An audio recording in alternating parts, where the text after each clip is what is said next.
ഷഹീൻ മിസ്ത്രി എഴുതിയിട്ടുള്ള ഒരു life writing ആണ് ദീദി എന്ന് പറഞ്ഞിട്ടുള്ള ചാപ്റ്റർ. എന്താണ് ലൈഫ് റൈറ്റിംഗ് എന്നതുകൊണ്ട് ഉദ്ദേശിക്കുന്നത്? അതായത് ഷഹീൻ മിസ്ത്രി അവരുടെ സ്വന്തം ജീവിതത്തിൽ നിന്ന് പറഞ്ഞിട്ടുള്ള ഒരു ഓട്ടോബയോഗ്രഫിക്കൽ റൈറ്റിംഗ് ആണ്, അല്ലെങ്കിൽ ആത്മകഥാംശമുള്ള സ്വന്തം ജീവിതത്തിൽ നടന്ന കാര്യങ്ങളാണ് നമുക്ക് ദീദി എന്ന് പറഞ്ഞ ഈ ഒരു ചാപ്റ്ററിൽ പറഞ്ഞു തരുന്നത്. നമുക്ക് ഇതിൻ്റെ ഒരു വളരെ സിമ്പിൾ ആയിട്ടുള്ള വളരെ കുറഞ്ഞ സമയം മാത്രം എടുക്കുന്ന ഒരു സമ്മറി നോക്കാം. നമ്മൾ ഓൾറെഡി കണ്ടു, ഇതൊരു ലൈഫ് റൈറ്റിംഗ് ആണ്. എഴുതിയിരിക്കുന്നത് ഷഹീൻ മിസ്ത്രി എന്ന് പറഞ്ഞുള്ള ഒരു സോഷ്യൽ ആക്ടിവിസ്റ്റ് ആണ്, സോഷ്യൽ വർക്കറാണ്. Shaheen Mistri grew up in many countries around the world. അവരുടെ ഒരു കുട്ടിക്കാലം, ചൈൽഡ്ഹുഡിനെ കുറിച്ചിട്ടാണ് പറയുന്നത്. She grew up in many countries. ഒരുപാട് രാജ്യങ്ങളിൽ അവർ വളർന്നിട്ടുണ്ടായിരുന്നു. കുട്ടിക്കാലം ഇങ്ങനെ പല രാജ്യങ്ങളിലായിട്ടാണ് ഉണ്ടായിരുന്നത്.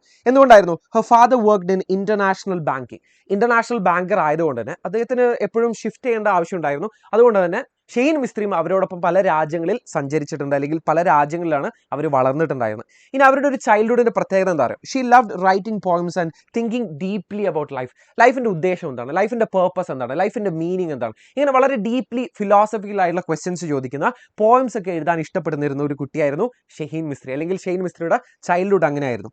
A visit to an orphanage in Jakarta changed her outlook. Outlook എന്ന് വെച്ചാൽ എന്താണ്? കാഴ്ചപ്പാട്. അതായത് ജീവിതത്തിനോടുള്ള ഒരു കാഴ്ചപ്പാട് മാറിയത് എപ്പോഴാണെന്നാണ് ഇവിടെ പറയുന്നത്. എപ്പോഴായിരുന്നു എന്നറിയോ? A visit to an orphanage in Jakarta.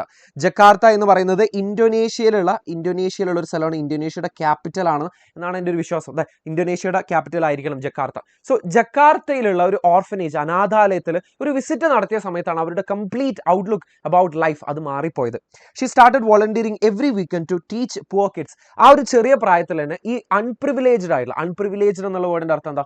സൗഭാഗ്യങ്ങൾ ഒട്ടുമില്ലാത്ത കുട്ടികളെ പഠിപ്പിക്കുക എന്നുള്ളത് എല്ലാ വീക്കെൻഡിലും അതൊരു മുറ പോലെ ചെയ്തു പോയിരുന്നു നമ്മുടെ Shaheen Mistry. In Mumbai she so luxury beside poverty അല്ല പോവർട്ടി. അതായത് മുംബൈയിലായിരുന്നു പലപ്പോഴും വെക്കേഷൻസ് ഒക്കെ ഉണ്ടായിരുന്നത് അവരുടെ ഒരു ചൈൽഡ്ഹുഡിൽ. അവിടെ ഒരു സ്റ്റാർ കോൺട്രാസ്റ്റ് എന്ന് വെച്ചാൽ എന്താണ്?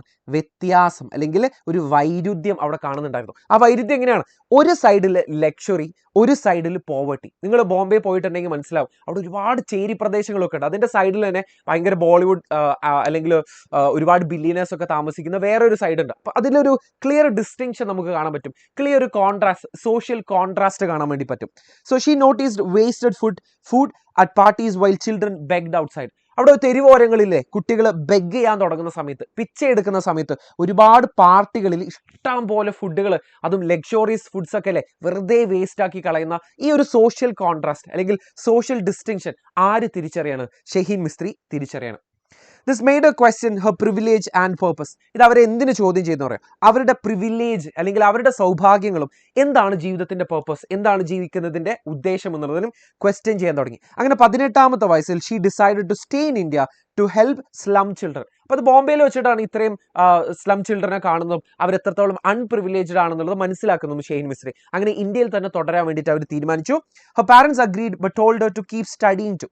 അപ്പൊ പാരന്റ്സ് ഓക്കെ ആയിരുന്നു, പക്ഷേ എഡ്യൂക്കേഷൻ കണ്ടിന്യൂ ചെയ്യണം, അല്ലെങ്കിൽ അവരുടെ ഒരു കോളേജ് പഠനം കണ്ടിന്യൂ ചെയ്യണം എന്നുള്ളത് മാത്രമായിരുന്നു അവർ കൊടുത്തിട്ടുള്ള ഏക ഒരു എന്താ പറയുക ഒരു കണ്ടീഷൻ എന്ന് പറയുന്നത്. She began teaching children in slums using simple methods. വളരെ വളരെ ബേസിക് ആയ കാര്യങ്ങൾ, വളരെ ബേസിക് ലെവലിൽ നിന്ന് ഇത്തരം കുട്ടികളെ പഠിപ്പിക്കുക, ഇത്തരം അൺപ്രിവിലേജ്ഡ് ആയിട്ടുള്ള സ്ലം ചിൽഡ്രനെ പഠിപ്പിക്കുക എന്നുള്ളതായിരുന്നു അവരുടെ ആദ്യത്തെ ഉദ്ദേശം ഇന്ത്യയിൽ നിന്നുകൊണ്ട്. Later she founded the Akanksha foundation. വളരെ പ്രധാനപ്പെട്ട ഒരു പോയിന്റ് ആണ് ആകാൻഷ ഫൗണ്ടേഷൻ. ഇവര് എന്തിനു വേണ്ടിയിട്ടാണെന്ന് വെച്ചാൽ it provided education and support for unprivileged kids. ഞാൻ നേരത്തെ പറഞ്ഞു, സൗഭാഗ്യങ്ങൾ ഒട്ടുമില്ലാതെ ഇത്തരം ഹാർഷ് കണ്ടീഷൻസിൽ ജീവിക്കുന്ന ഒരുപാട് സോഷ്യൽ ഡിസ്ക്രിമിനേഷൻസും അതുപോലെ തന്നെ സോഷ്യലി തീരെ അപ്ലിഫ്റ്റഡ് ആവാത്ത ഇത്തരം കമ്മ്യൂണിറ്റികൾക്ക് വേണ്ടിയിട്ട്, ഇത്തരം സ്ലംസിലുള്ള അൺപ്രിവിലേജ്ഡ് കുട്ടികൾക്ക് വേണ്ടിയിട്ട് അവർക്ക് എഡ്യൂക്കേഷനും സപ്പോർട്ടും പ്രൊവൈഡ് ചെയ്യുന്ന ഒരു ഫൗണ്ടേഷൻ ആയിരുന്നു ആകാൻഷ ഫൗണ്ടേഷൻ എന്ന് പറയുന്നത്. Her work grew from one class to many centres. അതായത് ഒരു ക്ലാസ് മാത്രമേ ഉണ്ടായിരുന്നുള്ളൂ, ആ ഒരു ക്ലാസ് കിട്ടാൻ വേണ്ടിയിട്ട് തന്നെ ഒരുപാട് കഷ്ടപ്പെട്ടിട്ടുണ്ട്. അത് മെല്ലെ മെല്ലെ ഇങ്ങനെ വളരാൻ തുടങ്ങി. She learn that real happiness lies in giving.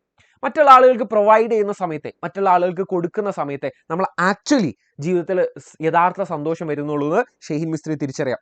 Shaheen believed education can break the cycle of poverty. അതായത് പാവപ്പെട്ടവർ എന്നും പാവപ്പെട്ടവരും പൈസക്കാരെപ്പോഴും പൈസക്കാരായിട്ട് നിൽക്കുന്ന ഈ ഒരു സോഷ്യൽ ഡിസ്റ്റിങ്ഷൻ ഉണ്ടല്ലോ, ആ ഒരു ചെയിൻ ബ്രേക്ക് ചെയ്യണമെന്നുണ്ടെങ്കിൽ, ആ ഒരു സൈക്കിൾ ബ്രേക്ക് ചെയ്യണമെന്നുണ്ടെങ്കിൽ അല്ലേ പാവപ്പെട്ടവർക്ക് അല്ലെങ്കിൽ പോവർട്ടിയിൽ നിൽക്കുന്ന ആൾക്കാർക്കല്ലേ അല്ലെങ്കിൽ ഏറ്റവും അൺപ്രിവിലേജ്ഡ് ആയിട്ടുള്ള ആളുകൾക്ക് അവർക്ക് എഡ്യൂക്കേഷൻ പ്രൊവൈഡ് ചെയ്യുക എന്നുള്ളതാണ് അതിൻ്റെ ആ ഒരു സൈക്കിൾ ബ്രേക്ക് ചെയ്യാൻ പറ്റുന്ന ഏറ്റവും നല്ലൊരു കാര്യം എന്ന് പറയുന്നത്. സോ ദീദി എന്ന് പറയുന്നത് എന്താണ്? ഒരു simple of love and leadership ആണ്. ദീദി എന്ന് വെച്ചാൽ എന്താ? സിസ്റ്റർ എന്നുള്ളതാണ് അതിൻ്റെ അർത്ഥം. സിസ്റ്റർ എന്നുള്ളത് ഹിന്ദിയിൽ പറയുന്നതാണ്. അപ്പോൾ ഒരു സ്നേഹത്തിൻ്റെയും അതുപോലെ തന്നെ ലീഡർഷിപ്പ്, നേതൃത്വത്തിൻ്റെയും ഒരു സിമ്പിളാണ് ശരിക്കും പറഞ്ഞാൽ ദീദി എന്ന് പറയുന്നത്. She inspired many youths to serve their communities. അതായത് അവരുടെ ഇത്തരം കമ്മ്യൂണിറ്റികൾ ഒട്ടും പ്രിവിലേജുകളൊന്നും ഇല്ലാത്ത, അല്ലെങ്കിൽ സോഷ്യലി ഒട്ടും അപ്ലിഫ്റ്റഡ് അല്ലാത്ത ഇത്തരം കമ്മ്യൂണിറ്റീസിനെ എന്താ പറയുക, സെർവ് ചെയ്യാൻ നമ്മുടെ യങ് ജനറേഷന്, യൂത്തിനെ അതിനു വേണ്ടി പ്രേരിപ്പിക്കാൻ, അല്ലെങ്കിൽ അതിനു വേണ്ടിയിട്ട് ഒരുപാട് പ്രചോദനം നൽകിയിട്ടുള്ള ഒരാളാണ് നമ്മുടെ ഷഹീൻ മിസ്ത്രി എന്ന് പറയുന്നത്. ഈ ഒരു ചാപ്റ്ററിന്റെ ലെസൺ നമുക്ക് നോക്കുകയാണെങ്കിൽ compassion is stronger than comfort. Shaheen Mistri വളർന്നിട്ടുള്ളത് ഒരുപാട് കംഫർട്ടിലാണ്. പക്ഷേ ആ കംഫർട്ടിൻ്റെ ഉപരിയായിട്ട് ഓവർ കംഫർട്ട് അവർ ചൂസ് ചെയ്തത് എന്തായിരുന്നു? അവർ ചൂസ് ചെയ്തത് കമ്പാഷൻ ആയിരുന്നു, ദയായിരുന്നു. മനുഷ്യരോട് എംപത്തറ്റിക് ആയിട്ട് ബിഹേവ് ചെയ്യുന്നതായിരുന്നു ഷഹീൻ മിസ്ത്രി ചൂസ് ചെയ്തിട്ടുണ്ടായിരുന്നത്. So true life purpose comes from helping others grow. മറ്റുള്ള ആളുകളെ, അവരെ വളരാൻ സഹായിക്കുക എന്ന് പറയുന്നതാണ് ശരിക്കും ജീവിതത്തിന്റെ ഒരു പർപ്പസ് എന്ന് പറയുന്നത്. ജീവിതം കൊണ്ട് ഉദ്ദേശിക്കുന്നത് അതാണ് എന്നുള്ളതാണ് ഈ ഒരു ചാപ്റ്ററിന്റെ ഏറ്റവും കീ ടേക്ക് അവേ എന്ന് പറയുന്നത്. ഇത്ര മാത്രമേ നമ്മൾ ഈ ഒരു ചാപ്റ്റർ പഠിക്കുന്നുള്ളൂ. ഇത്ര മാത്രമേ നമുക്ക് എക്സാമിന് ആവശ്യമായുള്ള പോയിന്റുകളുള്ളൂ. നമുക്ക് വേറൊരു ചാപ്റ്ററിൽ ഇതുപോലെ തന്നെ വളരെ കുറഞ്ഞ സമയം കൊണ്ട് സമ്മറൈസ് ചെയ്തെടുക്കാം. അപ്പോൾ അടുത്ത വീഡിയോയിൽ കാണാം. ബൈ.